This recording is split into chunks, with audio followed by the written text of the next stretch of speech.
All Hit Radio.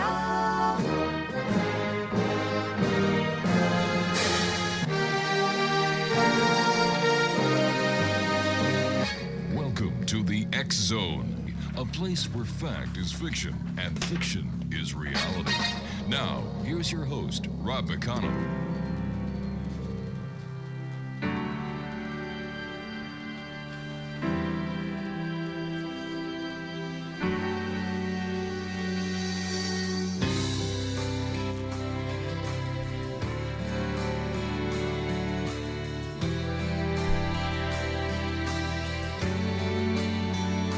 Said I was in my early 40s with a lot of life before me when a moment came that stopped me on a dime.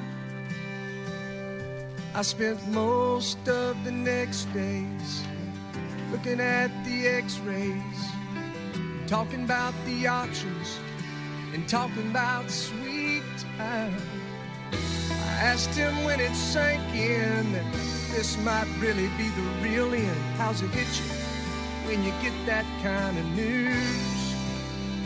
Man, what'd you do? And he said, I went skydiving, I went Rocky Mountain climbing, I went 2.7 seconds on a bull named Blue Manchu, and I loved deeper, and I spoke sweeter, and I gave forgiveness I've been denying. And he said, someday I hope you get the chance to live like you were dying. And welcome, everyone. This is the X Zone. I am Rob McConnell, coming to you from our broadcast center and studios in St. Catharines, Ontario, Canada, on the Talkstar Radio Network, Mutual Broadcast Network, and our home network, the X Zone Broadcast Network. If you'd like to send me an email, xzone@xzoneradiotv.com, on all social media sites, X Zone Radio TV. And on AM radio here in Ontario, in Canada, the one and only Classic 1220, streaming at classic1220.ca. And in the United States, let me see, WVEX 105.9 FM in Midland, Michigan. Two guests this hour, Exonation. We have first with us James SNIECHOWSKI. He is a PhD, a best-selling author, and executive coach for several leading tech companies, including LinkedIn and Unity Technologies. He coaches with his wife, JUDITH, SHERVEN, PhD. James grew up in the inner-city, working-class Polish Catholic Detroit, and this background colors what he has chosen to write about throughout, his he's written a number of books, Exonation. We're going to be talking to Jim in a few moments about his newest book, Second Life, because the first one is not yet finished. And then we're going to be talking to JUDITH SHERVEN, PhD. She has been an executive coach with her husband, Jim SNIECHOWSKI, for close to 20 years, working with executives at tech companies, including LinkedIn, Unity Technologies, the gaming company, and many others. She was, earlier in her life, a professional model and actress, having roles in Wild Wild West, Beverly Hills, Hillbillies, I Dream of Jeannie, and Star Trek. Wow. Joining us now is Jim SNIECHOWSKI and his wife, JUDITH SHERVEN. Guys, welcome to the X Zone. Hi. Welcome back. Nice talking to you, Jim. Hey, Jim, congratulations on your new book, Second Life, because the first is not yet finished. Tell us about it. Well, first of all, it's a book about love, death, and reincarnation. It begins in the year 1505 in France during the Catholic Inquisition that treated people who did not believe like they wanted them very bad. They were the murderers. The Catholic Inquisition was murderers and torturers. And part of the idea of reincarnation, why it happens, is when the body dies in shock, like, for example, happens in this book. The lead character, a priest by the name of Émile Charette, he has his throat cut by the marauders in southern France, and as a result, he must reincarnate with his then lover and his lover, Justine Fourier, she too is killed. She is burned alive. They both come back to deal with what happened to them in their first life and to finish it, to bring it to some kind of resolution through reincarnation. Jim, do you believe in reincarnation? I'm not sure. I did. I had some experience, plural, in my 20s that made me think it might be possible. It also could have just been my imagination. I'm not sure. I have no evidence for it. But reincarnation, regardless of what, unless you have direct evidence, is hard to believe in. Because for a simple reason, there have been so many people alive on this planet that reincarnation seems to be very, very selective. It picks out people like Julius Caesar, Cleopatra. Think about Joe Schmo, who has no big credentials in his life, and he dies. And he comes back as a reincarnated spirit. Who knows it? Who cares about? Who knows it? Why would he be of interest? What was your inspiration? I'm sorry, Jim. What was your inspiration for writing your new book, Second Life? Well, actually, it wasn't about reincarnation. It was about the Catholic Inquisition.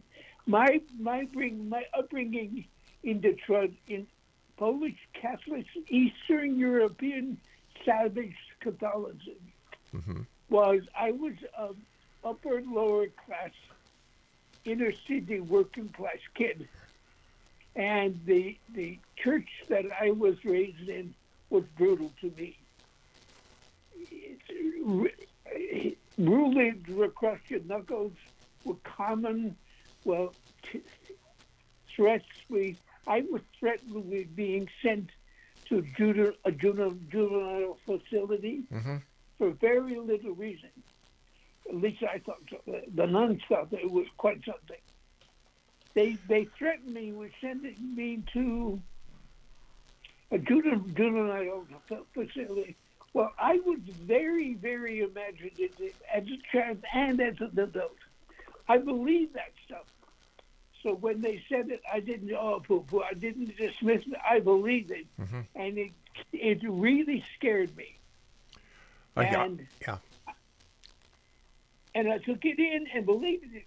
So I really did think that the ground would open up and I would be cast into Satan's chambers in hell. I really believed that. That's pretty damn scary when you take it in deeply. It sure does. Why do you think that there are some religions or churches or religious philosophies that actually go to that extent where they scare the hell out of people? I think that comes from, mostly in my experience, from the uneducated. The nuns that taught me in primary school were all from the old country. The old countries was fire and brimstone. Punishment was the way of their process. For God's sake, they crucified their own Savior. They tied him up to a cross and stabbed him in his heart. The Romans did anyway. At least that's the way the story goes. As far as I was concerned. Go on, Jim. I'm sorry. Yes, sir. Go ahead. No, go on, Jim. At least that's the way the story goes. The stories I was told, I got all involved imaginatively in that. For example, when the Christ was lashed at his trial with Pontius Pilate, I could feel those lashes. I was really able to sympathize. And as you well know, that sympathy led me to be a very successful actor as my first career. I was a stage actor. No one would know of my acting credit unless you were in St. Louis or you were in New Jersey where I performed. I was able to get into characters really deeply. I didn't know that at the time, that it was partly as a result of my ability to imagine and my good acting was a result of that ability. I didn't know that. I just did it. I was young and I just did it. But I was a really powerful actor. So when did the transition from acting to being a PhD happen? When I was in my late 30s, I went back to school at 37, and that's when I got my PhD. I already had 2 BAs, two Bachelor of Arts, when I went to school the first time. And the reason that happened is really simple. There was more money in counseling than there was in acting.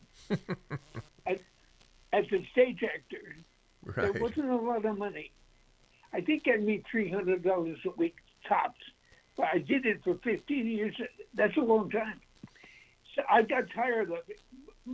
I'll tell you, Rob, what a major motivator for that was. One day I was behind the sets on the stage, about ready to make an entrance, and someone had written on the set in paint the curse term "F-U." I looked at that. I thought, what the hell am I doing? I didn't see myself as storytelling.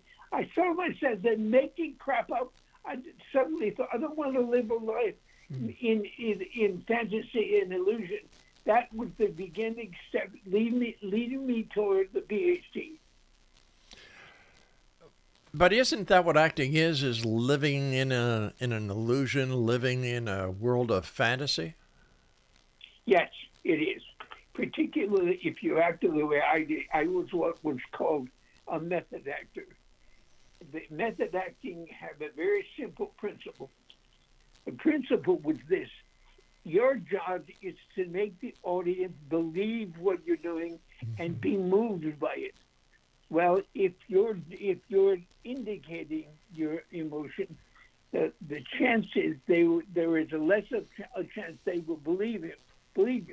That's why method actors like Marlon Brando, for example, like to enter deeply into a character and be it.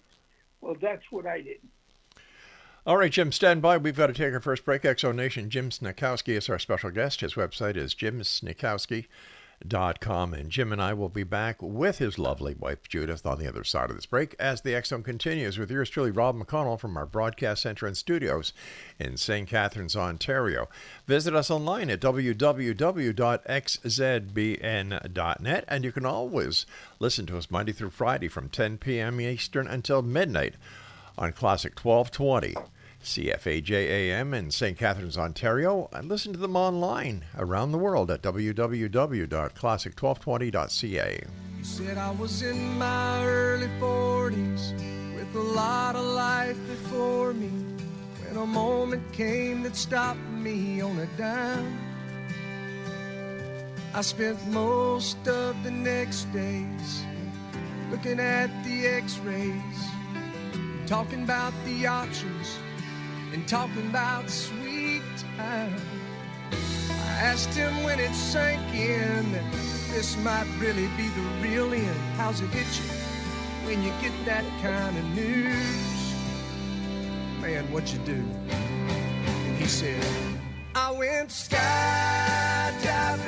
I went Rocky Mountain climbing, I went 2.7 seconds.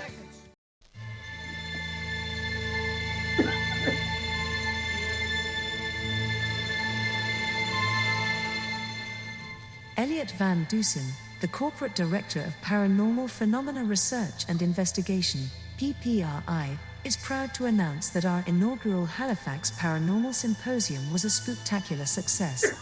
Thank you to all of our sponsors, vendors, and attendees. As a result of your support, we are pleased to announce the second annual Halifax Paranormal Symposium.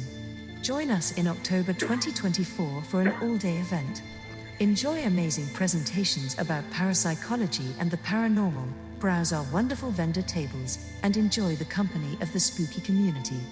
The Halifax Paranormal Symposium will be held on Saturday, October 12, 2024 at the Halifax Tower Hotel and Conference Centre from 9 a.m. until 6 p.m. For information on speakers, vendors, purchasing tickets online, hotel accommodation reservations and more, visit www.ppri.net.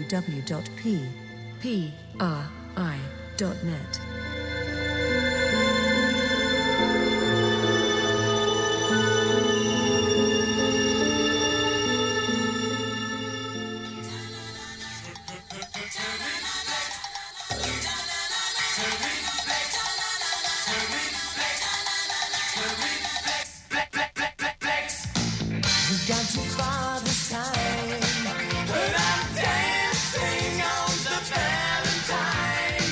I tell you, somebody's fooling around with my chances on the danger line. I'll cross that bridge when I find it. Another day to make my stand. Oh, oh. High time is no time for deciding if I should find a helping hand. Oh, oh. Why don't you use it? Try not to bruise it. Jim SNIECHOWSKI and Dr. Judith SHERVEN are our special guests this hour, X Zone Nation. Jim is also a doctor. He has a PhD. And Jim, how, in your opinion, as an expert, how have you seen the changes in society affect the human psyche? Oh, in the United States now, we have a national election going on. Right, yeah. The changes in society bring to the fore Donald Trump. The society deeply changed, moved by that. It's become more hostile, more aggressive, more uncaring, and without any sense of shame, any sense of conscience. That's how he has impacted this society. But how about the businesses that, that are going? We're just getting over COVID. We're 3 years, I think 3 years and a half away from the end of COVID. A lot of businesses went out of business. A lot of families faced financial ruin, financial destruction. Many families split up. Do you think that we'll ever get over the COVID, how can I phrase this? The mess that COVID made on society, and will we ever get back to the way it was? Rob, I'm jumping in here. Sure. Sure. And I don't know if we ever will. It was such a huge assault on everybody's way of life. And, almost everybody got COVID. Jim and I thought we were going to make it through without, and last May we got hit. Oh, no. Oh, yeah. Not terrible. Well, that's good. But I think people are still wearing masks here anyway. Not a lot, but some. And I think people are still wary, nervous, scared. What might happen next in terms of disease? And then it certainly spills over into politics. Yeah. I think that the majority of society is waiting for the other COVID shoe to drop. I really don't think that we've seen the last of COVID. I think that we're going to get whacked with it one more time.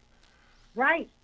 Yeah. I think what you're saying is what people are really terrified about. Because, they're still giving out COVID injections. Now, if COVID wasn't coming back, why would they still be giving out COVID injections?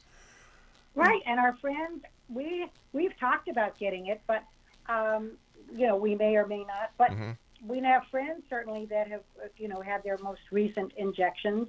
And as I say, people are scared. I think we have to really respect that it really terrorized people. And I still remember that our dear, dear friends, they're like family, came over. Jim and I both have birthdays in December, and they came over with gifts, and we stood 8 feet apart, and it was silly. I say it was silly. It was respectful of the germ, but it was so weird. Yeah, it was. When I had my birthday during COVID, our children came to the front window You know, and it was so hard. All I wanted to do is give my kids a big hug and tell them I love them, and that damn window was between us. But since then, I've been able to do that. Well, and going back to Jim's book, Second Life, because the first one is not yet finished, I did a lot of the copy editing on that, and the people involved, and in the first life, back in 1505, he's a priest, and she's a regular girl, and they have a bit of a dalliance, which of course was illegal, and the story plays out after that. But what's important to know is that people were terrified then, during that Catholic Inquisition. People were terrified, and yet taking risks, taking chances, and then in terms of how life plays out, there are certainly forces playing with us that are larger than just our everyday lives, it seems to me. And for instance, I've had my life saved so many times just by chance. I say by chance. I don't think it was by chance. I think it was by whatever the forces are that are larger than we are. And in Jim's book, in 2005, 500 years later, after this couple has their dalliance and their punishment back in 1505, chances are she gets in a car accident and she's in an emergency room, and the doctor who treats her, well, goodness, they look at each other and go, this seems a little unusual that we feel so connected, and the story goes on from there. But I think we have to be respectful that there are forces going on in our lives that are outside of ourselves and much larger and much more forceful than we can even imagine. And as Judith says, the couple who were alive in 1505 returned to life in 2005. When they meet the doctor in the emergency room and the woman in car accident, they sense something. I think reincarnation is identifiable in that way. You just sense something. You know something. You can't put your finger out. You can't prove it, but you can feel it. I think that's the way reincarnation reoccurs. Okay, but I asked you earlier if you believed in reincarnation, and you said no. I don't believe intellectually in reincarnation for this reason. That's what I said. The only people who get reincarnated are the celebrities like Julius Caesar, etc. All right. Hold on, guys. Hold on. You see, this is what you're starting to cross over on each other. So please don't. This is what I can't understand is, why did you write a book about reincarnation if you don't believe in reincarnation? Because I was more interested in the Catholic Inquisition, and it gave me a context to talk about reincarnation. All right. Now, during the Catholic Inquisition, if people weren't satisfied with how Catholicism was going, why didn't they just leave Catholicism and go into some other religious philosophy, like Anglican, High Church of England, or any other philosophy? Why did they stick with Catholicism? Rob, I don't mean to insult you. That's really a naive question. Because if you are brought up with something that you believe and it threatens you with punishment, and you stay believing, it's not, you don't just flip a switch and become something else. It takes work to get out of that belief system, which happened for me. I did a hell of a lot of therapy to leave all of that behind.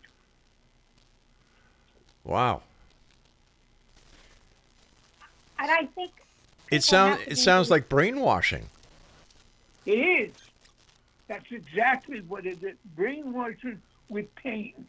Brainwashing. Yeah, I'm sorry, Judith. You were going to say something there. Well, I think it is brainwashing, and certainly if we look back on all of the punishment that was doled out and those horrible punishment tools, torture tools that were used, they were to terrorize people. So there was no room to leave the church, because if you decided that you might leave, they would grab you and throw you into a tomb, not a tomb, a torture chamber, and torture you. And in fact, regarding reincarnation, if the body dies in shock, Right. it's possible for the soul to die in shock at the same time. And it's that shock that needs to be resolved, so you come back in another life to settle the score with the first life. That's what I said. The book is called Second Life. It's their second time around. Why? Because the first life is not yet finished. Oh, okay. But why does it take so long for reincarnation to happen? Why wouldn't it happen sooner instead of 500-600 years later? That just seemed in the research that I did of people who believe in reincarnation. It takes a while to come back around. Why exactly, I don't know. Gotcha. But those are the numbers they give. 500-year cycles before you come back. All right, stand by. We've got to take our break at the bottom of the hour. Exonation. Dr. Jim SNIECHOWSKI and Dr. Judith SHERVEN are our special guests this hour. The website is www.jimsniechowski.com. The X Zone, a place where people dare to believe and dare to be heard, Monday through Friday from 10 p.m. Eastern until midnight, right here on the X Zone Broadcast Network, Talkstar Radio Network, Mutual Broadcast Network, and in the Greater Toronto Area, Niagara area, on your hometown radio, Classic 1220. Streaming at classic1220.ca. For all the great programming we have available for you with our compliments, visit www.xzbn.net. I'll be back after this break. Don't go away. Another day to make my stand. Oh, high time is no time for deciding if I should find a helping hand. Oh, why don't you use it? Try not to bruise it. Buy time, don't lose it. Why don't you use it? Try not to bruise it. Buy time, don't lose it.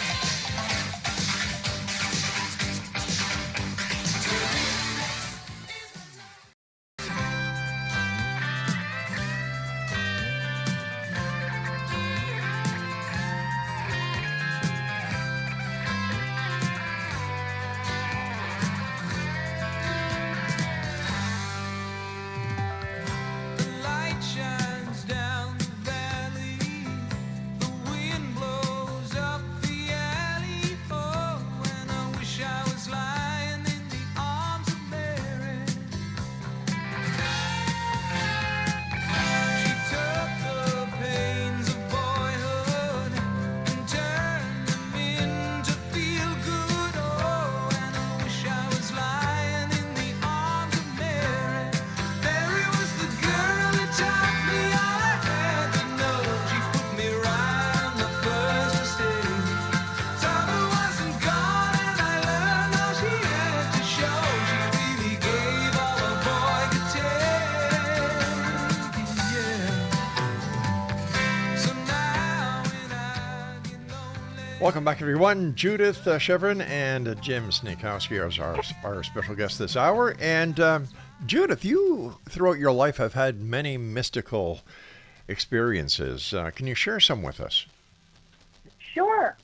The number one that comes to mind is I'm driving down the Santa Monica Freeway when I lived in Los Angeles. This is long before I met Jim. Right?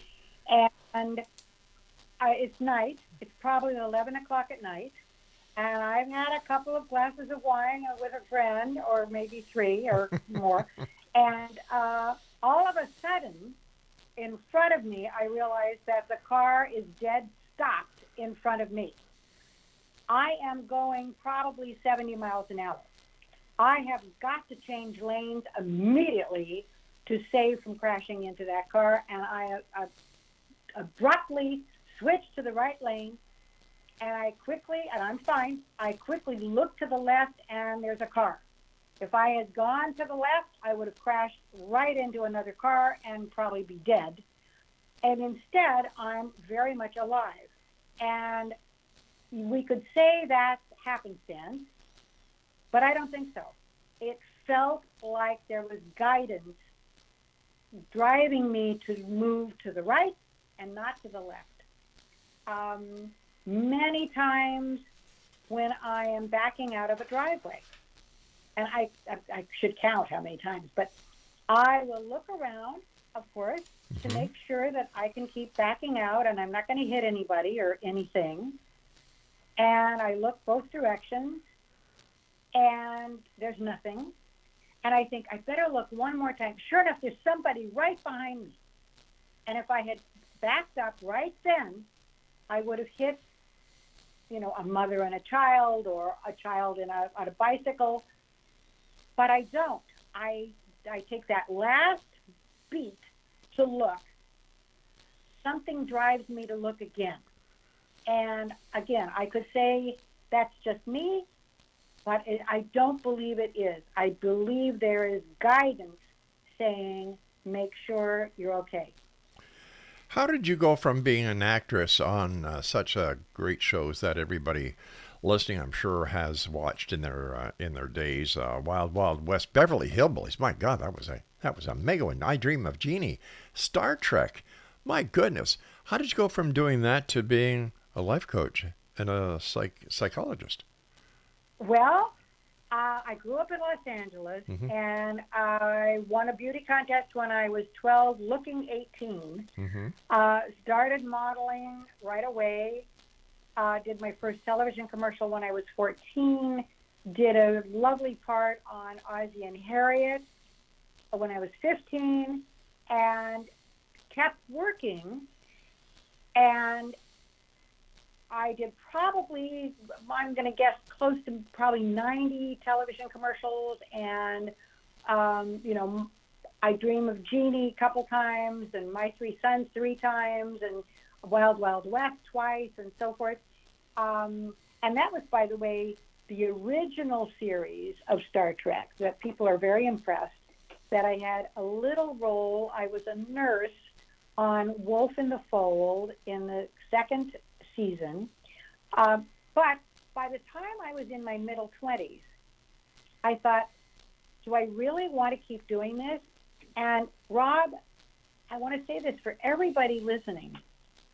If you are not wanting your role in whatever work you're doing, whatever you're creating, right, to be large, and you're okay with how it is now, what was holding me back was I was already far more successful than my parents or anybody in my family ever thought of being. And it never crossed my mind to be a star. Never crossed my mind to say to my agent, get me a running part on a series. Make me a star. Consequently, by the time I hit my mid-20s, it was time to do something else. And what I said to myself was, well, I've sold what I look like. Now it's time to sell my brains. I can understand that, because prior to doing radio full time, I had worked with, I had produced shows for B.J. Thomas. B.J. Thomas. I worked with Gordon Lightfoot. I also worked. I produced a show for Peter Noon from Herman's Hermits.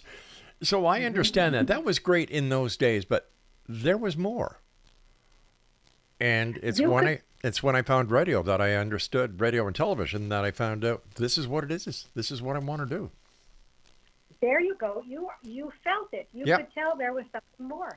Exactly. It was thrilling to work with these people. Yes, you get the high while the show was on, then you suffered from the low when the show was over. But you don't have that continuous feeling of satisfaction and gratification. You didn't feel all the time as if you accomplished something. Whereas doing this for the last 36 years, I feel that. Congratulations. Most people never feel that. It's funny, though, isn't it, that they don't understand it, that there are so many people who will work in humdrum situations because they just don't want to take that chance, that leap of faith in order to fulfill their dreams. Throughout my careers, I've always looked at a failure as being a lesson towards success.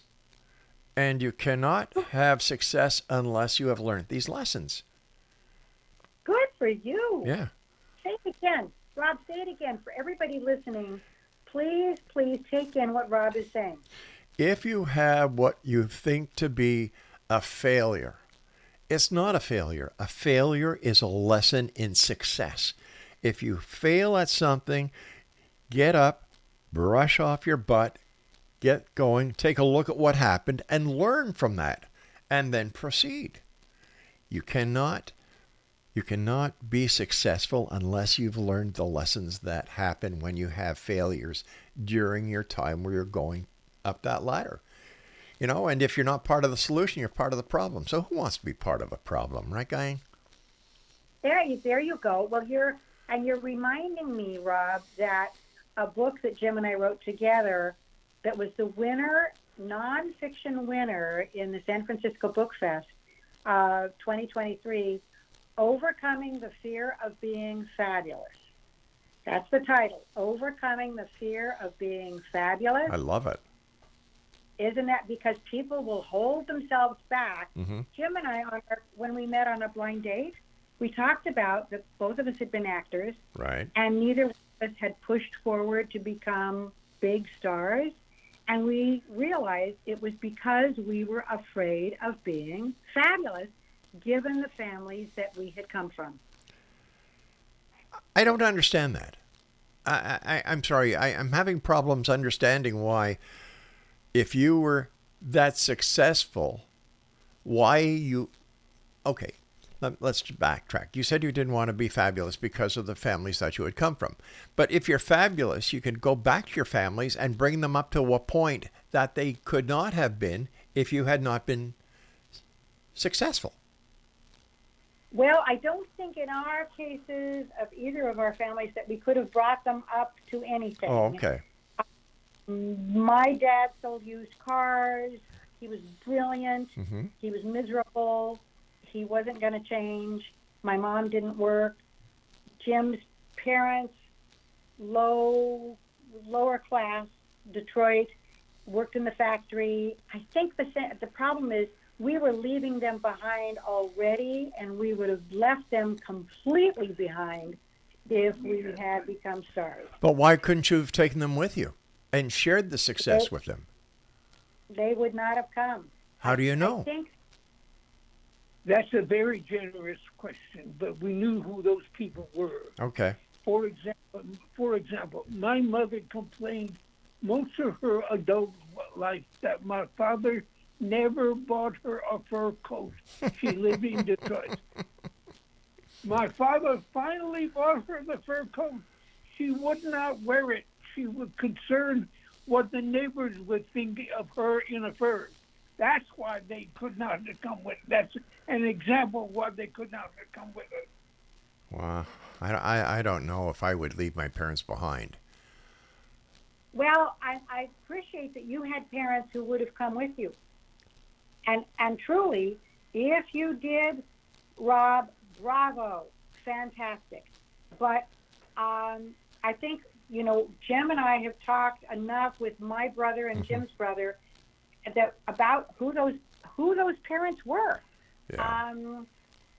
So for everybody listening, take a moment and ask yourself, can you fly into larger success and bring your family with you, or are you going to be leaving your family behind, and is that okay?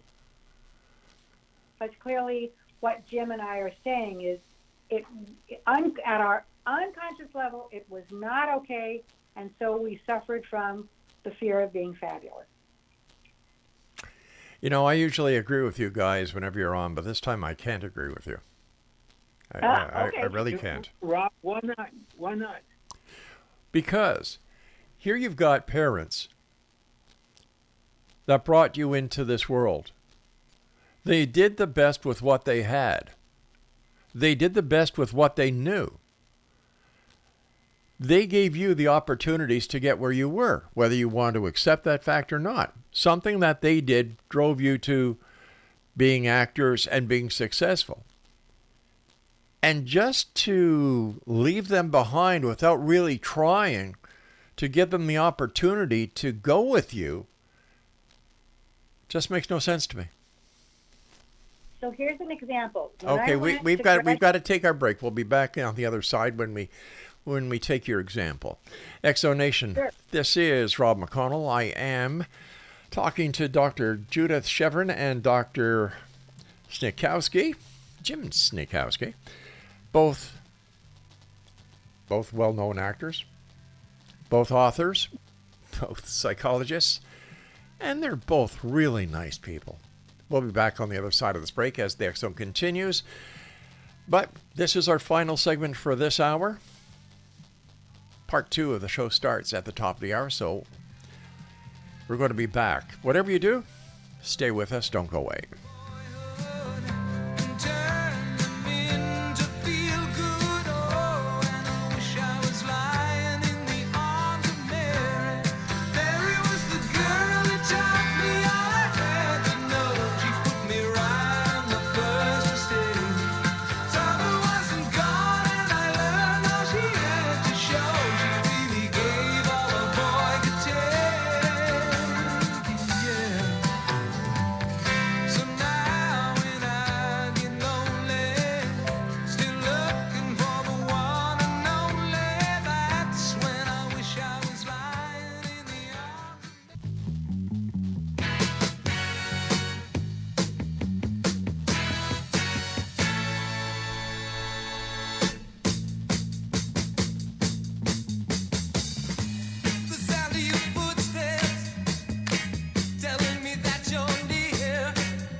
Welcome back, everyone. This is the Excellent. I'm Rob McConnell, coming to you on the Excellent Broadcast Network, Talkstar Radio Network, Mutual Broadcast Network, and in the greater part of the province of Ontario on Classic 1220, CFAJ AM, and streaming around the world on Classic1220.ca. Judith, before we went to the break, you were just going to give us an example, and because of the hard break, I asked you to wait until we're back, and here we are. We're back. Absolutely. So in terms of the difficulty for Jim and for me, in terms of bringing our parents along, here's a vivid example, Rob. When I went back I got a bachelor's degree in English at UCLA in my, regular schooling. Yeah. And when I went back to school, graduate school, I couldn't afford it. I needed help. My parents thought psychology was of the devil. That's a fact. They would not only not give me any money, they would not loan me a dime. So bringing my parents along, I couldn't do it. They were stuck in their own limited way of thinking. But let me ask you this. You said earlier that you had been doing commercials, bit parts, at a very young age.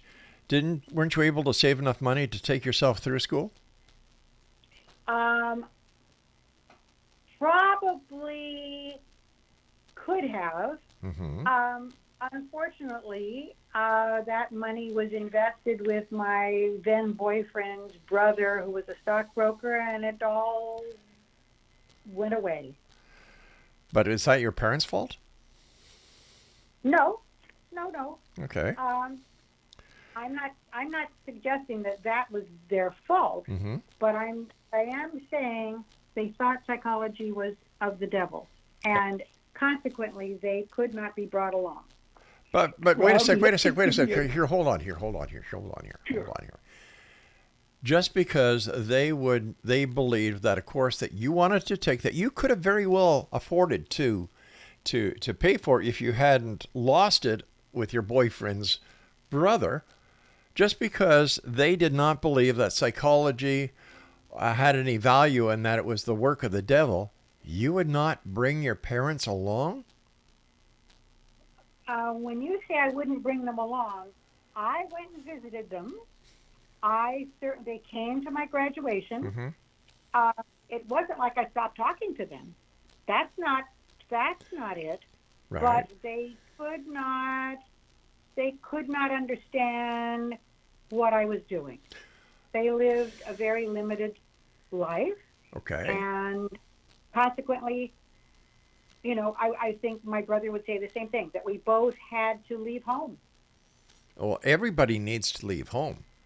No one stays at home forever except today because the kids are too damn lazy to get off their butts and get a job. So they live with their parents, and their parents end up supporting them. But I'm still trying to understand how that spoiled your success, or why you didn't want to be successful. No, I don't think it's a matter of spoiled my success or didn't want to be successful. It's that it limited my ability to think larger. Where I came from, and now I just want to really make it clear to everybody listening that I came from such a limited background that I'd already far exceeded anything that I'd been raised to believe was possible. Okay, but it seems to me that the problem was not with your parents. The problem was with you. To that degree, yes, it was. You didn't have enough confidence in yourself to be able to succeed. Was it guilt? I would agree. I would agree that it was a lack of confidence on my part as well. But they also did not push or encourage because they didn't know how to either. Okay, I think you're laying a lot of guilt here on your parents. And I don't know the whole story, but from what I'm gathering here, you had a very successful career prior to making the decision that you wanted to take up psychology. I would say pretty successful. Oh, okay. So once again, I'm not. Something is missing in this whole story, and I don't know what it is. Because Rob, let me give you an example here. Sure. Have you ever tried to change a habit, like lose weight, go on a diet, lose weight, change your lifestyle in some way? Have you ever done that? Sure, many times. Was it easy? Nothing in life is easy when you want to be successful. Well, okay, now that's an easy answer. Well, it's an honest answer. You can do anything you want if you put your mind to it. All the answers of any problem that you ever had in life, the answer is in the mirror. The answer is within you. That is true to some degree, but we have worked with many chief executives in industry who could not change because they were stuck in their beliefs. Oh, they were stuck where they were. Oh, okay, that's an individual's issue then. It doesn't apply to everyone. No, it doesn't. But it is real. It's not. It's as limited as you might think. If you got into what we have learned by doing what we've done, people are really malleable, and when they commit, that commitment is like real strong glue. Those beliefs are not just beliefs. It becomes who you are. It's part of who you think you are. That is not so easy to change. It's just like leaving Catholicism to go to another religion. Yes, yes. I It's see. not easy. Again, as I said, in my case, which is unique, I came from fire and brimstone, Okay. and you will go to hell for eternity if you disobey. You think that was, if I believe that to be real, you think I could just press a button and do something else? It doesn't happen that simple easily. I guess it depends on who you are and you know, how much faith you have in yourself and the ability that you have within yourself to make change. I think that's true, and how willing you are to dig into your beliefs and examine them and see how, you know, how much they still pertain to where you are now in your life. And I think what was true for me was that I assumed wrongly that I was raised to get married, really, quite frankly. The reason that I didn't push for stardom was I thought I had to get married. That's what my parents raised me to do. But, you know, but how come you didn't have the ability to think for yourself? Because that ability, it's trapped, it's limited by who you believe you are. Also, I don't buy that. I'm I'm happy. because you said you get changed many times. Yeah. So it may not apply to you. Like, you know, You're when people go to these sessions that Anthony Roberts or Tony Robinson has, or whoever the hell he is, I can't understand why people pay all this money to go hear somebody talk when they can easily do it themselves. I have no idea. we're not fans of Tony Robbins. Okay, but good. People can't think for themselves easily. Why? And that, Rob, I think what is hard to understand, perhaps, is that how we are raised up until the age of 7, we do not even have the possibility of questioning anything that happens and what we're told until the age of 7. Our brain cannot discriminate or change itself until after the age of 7. Wow, I must have had really good parents, because I remember from the very earliest of age, they told me there's nothing that I could not do that I put my mind to doing, and that the only difference between a dream and reality was making it happen, doing it. So you had great parents who and taught you extraordinary parents. that taught you well. Most people don't. Most people don't. Wow, this And world we is... have to I'm be sorry. respectful that that's the case. So what's next for you guys? We're working on a book right now, Providence. Again, Jim's the lead writer on this one. And it goes back to the Revolutionary War. And it is about, there's a romance, of course, always a romance. But back during that time, ships were used as prisons. They were called hulks, and they were put into Wallabout Bay, and they were miserable, horrible. Wow. The hulks were warships that were stripped of the armament and roving, anchoring chains, etc. They were made not seaworthy. It was at that point they were called hulks. They were used as prisons by the British of American patriots. They were placed in the estuaries of rivers, and they were used as prisons. They were called hulks. You want more information on that? Go to Google and look up British Hulk, Hulks. All right, guys, I hate to do this, but, you know, time flies when we're having fun. I want to thank you very much for joining us. And X-Zone Nation, if you would like to find out more about our guest this hour, SNIECHOWSKI.com. Man, these people are life coaches? How can you blame your parents for not wanting to be, for you not being super successful? something is wrong with this whole picture, and I'm going to have to spend some time and figure it out. But man, I'll tell you, do yourself a favor.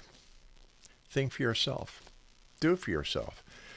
Because if there's people out there who are like them, who actually charge you money to teach you what to do, man, you've got more problems than you think. I'll be back on the other side of this break as hour number 2 starts here in the X Zone with yours truly, Rob McConnell. Don't go away.